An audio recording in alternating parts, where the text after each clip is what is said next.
If you're a die-hard Browns fan and love breaking down the game like we do, hit that subscribe button and turn on the bell so you never miss a blitz. The Cleveland Browns have made their offensive intentions crystal clear heading into the 2025 NFL season with a significant shift toward heavier personnel and more two tight end sets. The front office is aligning its roster strategy to match the drafting of Harold Fannin Jr. in the third round out of Bowling Green wasn't just about acquiring another pass catcher. It was a declaration. The Browns are ready to double down on their commitment to tight ends as an offensive foundation. This places added pressure on the depth behind their established veteran, David Njoku, who is expected to remain the focal point of the tight end group. But with the current depth chart filled out by unproven, undrafted names like Blake Whiteheart, Brendan Bates, and Sal Cannella, Cleveland finds itself at a crossroads. If they truly intend to run this offense efficiently, they'll need more than just hope at the T2 and TE3 spots. Depth isn't optional, it's essential. That's where Noah Fant suddenly becomes a name to watch very closely. The 27-year-old former first-round pick was surprisingly released by the Seattle Seahawks, a move that caught many in the league off guard. Seattle's decision was financially motivated. They wanted to clear cap space and make room for their younger tight ends, but it may end up being a blessing for the Browns. Fant is not just some journeyman scraping the bottom of the free agent barrel. He's an athletic, proven pass catcher with over 2,800 receiving yards across 5 seasons in the NFL. His release isn't a reflection of his talent, it's a classic case of numbers and youth movement colliding in Seattle, and now Fant sits on the open market, waiting for the right fit. For Cleveland, a team looking to compete in a loaded AFC North with a tight end-heavy offense, he could be the puzzle piece they didn't know they were missing. Let's not forget Fant's pedigree. Drafted 20th overall by the Denver Broncos in 2019 out of the University of Iowa, he entered the league as one of the most athletic tight ends in his class. In fact, few players at his position have ever tested better. During his first 3 seasons in Denver, Fant proved to be a consistent receiving threat. He averaged over 40 yards per game and hauled in at least 3 touchdowns each year. Though not elite, those numbers are rock solid for a tight end, especially considering the quarterback instability he endured. He was part of the blockbuster trade that sent Russell Wilson to the Broncos in 2022, heading to Seattle as one of the key assets. While his usage with the Seahawks was inconsistent, he managed to post 500 receiving yards last season despite playing in just 14 games. That production, especially in limited action, speaks volumes about what he could offer as a TE2 or T3 in the right system for the Browns. Adding Fant wouldn't be about reinventing their offensive identity, it would be about reinforcing it. There's no denying that Fant, like Njoku and Fannin, leans heavily into the receiver archetype at the tight end position. He's not known for mauling defenders in the run game, and he's not going to line up as a 6th offensive lineman. But what he does bring is another layer of playmaking ability, particularly in the short to intermediate passing game. Cleveland may not need another receiving tight end on paper, but games aren't played on paper. Injuries happen. Development isn't guaranteed. Having 3 viable receiving threats at tight end could unlock even more creativity for offensive coordinator Ken Dorsey, who's known for maximizing weapons. Imagine packages that feature Njoku, Fannin, and Fant all on the field at once. That's a matchup nightmare for opposing linebackers and safeties. The skepticism around Fant's fit isn't without merit. Cleveland's tight end room already lacks a traditional run blocker, and stacking it with 3 receiving first options could limit their flexibility in certain formations. However, it's worth noting that not every tight end on the roster needs to fit the same mold. Diversity in skill sets is important, but so is redundancy when it comes to injuries and depth. Fant has shown he can operate as a TE1 in the past. He's not some practice squad hopeful trying to prove he belongs. That kind of experience has value, especially when you're looking at a group where the drop-off from Njoku to the rest of the room is steep, at 6 feet 4 inches and 249 pounds. Fant has the physical tools to contribute immediately, and if he's motivated, after his release, the Browns might be getting a very hungry, very capable weapon at a bargain price. There's also the financial side of things to consider. Fant's market won't be astronomical after being cut. He enters free agency without any guaranteed money left on the table. That gives the Browns a unique opportunity to scoop up a former first-round talent without committing long-term or busting their budget. With the Browns already allocating significant resources to their stars Deshaun Watson, Amari Cooper, Myles Garrett. They have to be smart with their role players. Signing Fant on a 1-year prove-it deal or a low-risk, incentive-heavy contract would make a lot of sense. The upside far outweighs the risk, especially if Fant is willing to accept a rotational role and buy into what Cleveland is building. He wouldn't be asked to carry the offense, just to complement it. In that role, he could thrive. We also need to talk about fit. Not every free agent matches every system, but Fant seems tailor-made for what Cleveland is trying to do. He's operated in both spread and pro-style offenses, and he's lined up all over the formation. Whether it's as an inline tight end, in the slot, or even split out wide, Fant has the versatility that allows an offense to disguise intentions pre-snap. That's the kind of chess piece every coach wants for a Browns team that already has a creative play designer in Dorsey and a quarterback who thrives off quick reads and mismatches. Fant fits right in. He won't take snaps away from Njoku, but he could absolutely give the team insurance and optionality if Njoku were to miss time, or if they simply want to keep defenses guessing with varied personnel groupings. This isn't about chasing a big name for the sake of headlines. It's about adding another viable weapon in a room that's dangerously thin beyond its starter. Blake White-Hart, Brendan Bates, and Sal Cannella may have their strengths, but none of them have proven they can produce consistently in an NFL offense. In contrast, Fant has started 61 games in his career and produced every step of the way. Experience matters, especially late in the year when injuries mount and playoff races tighten. The Browns are in win-now mode.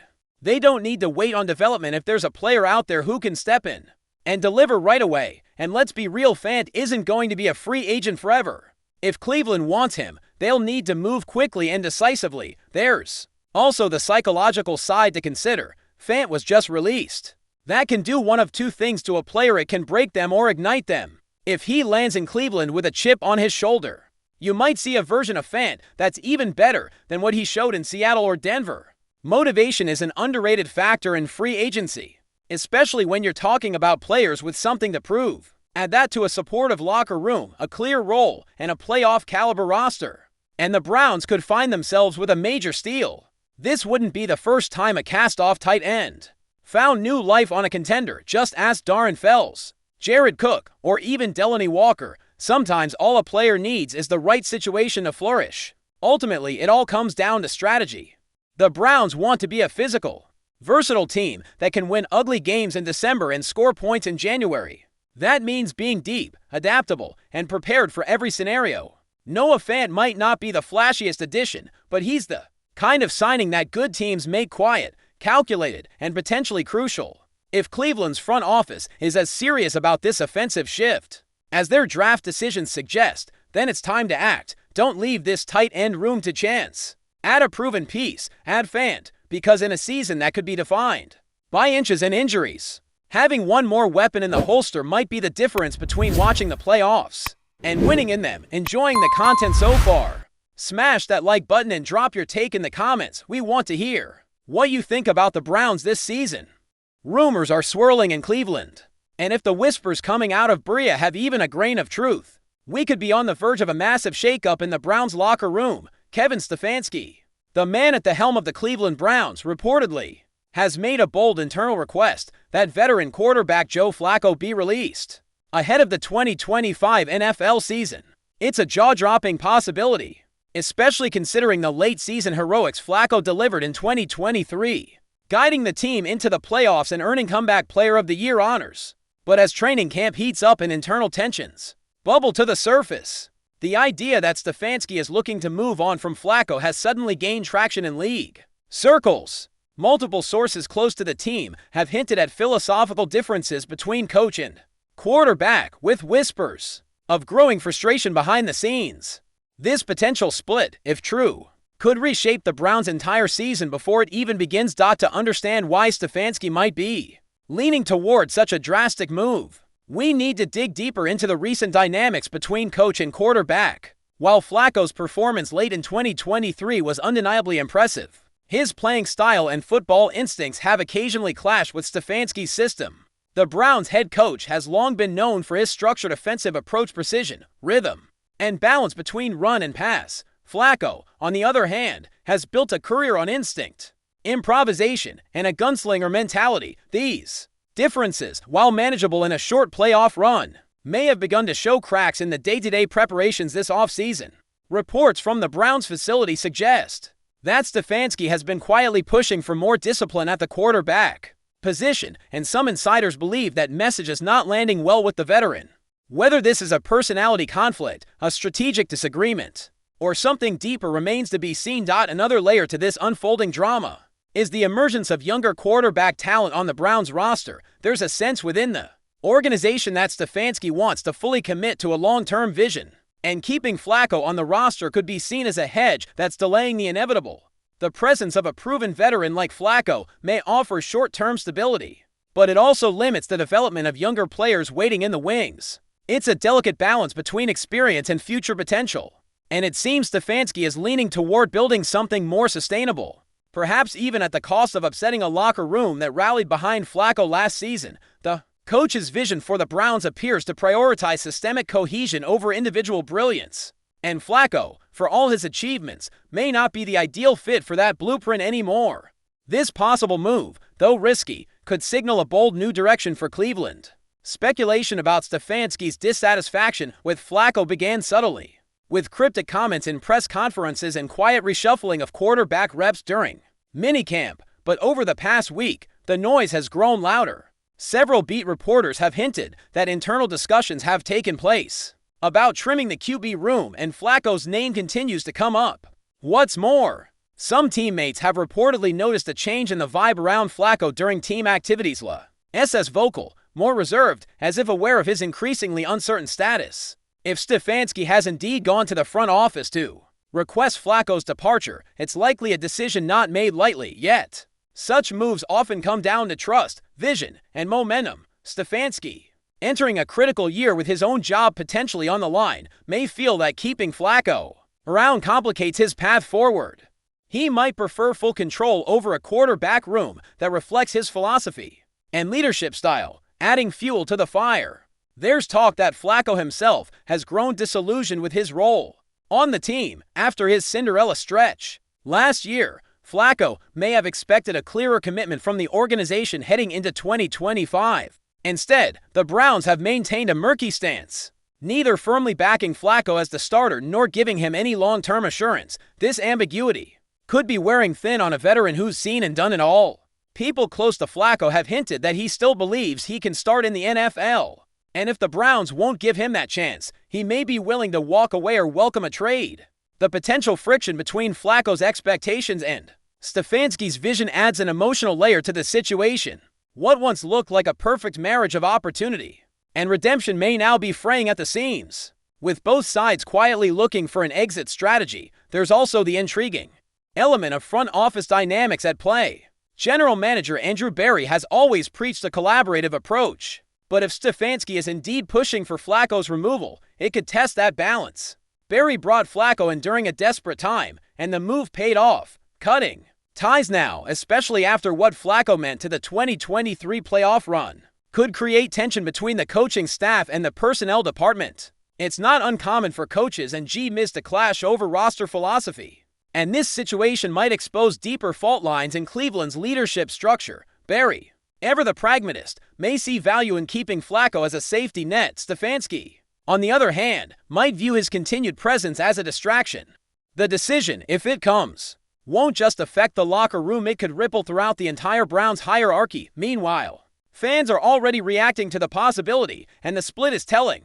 A vocal segment of the fan base continues to support Flacco, pointing to his leadership, poise under pressure, and the electricity he brought late last season. For many, his playoff push was the most inspired football Cleveland had seen in years. Letting go of that so quickly feels, to some, like a betrayal of momentum. Others, however, side with Stefanski's vision, believing that the team must prioritize long-term stability and growth over short-term nostalgia. Social media is ablaze with debates, and sports radio in Cleveland hasn't stopped buzzing since the rumors started.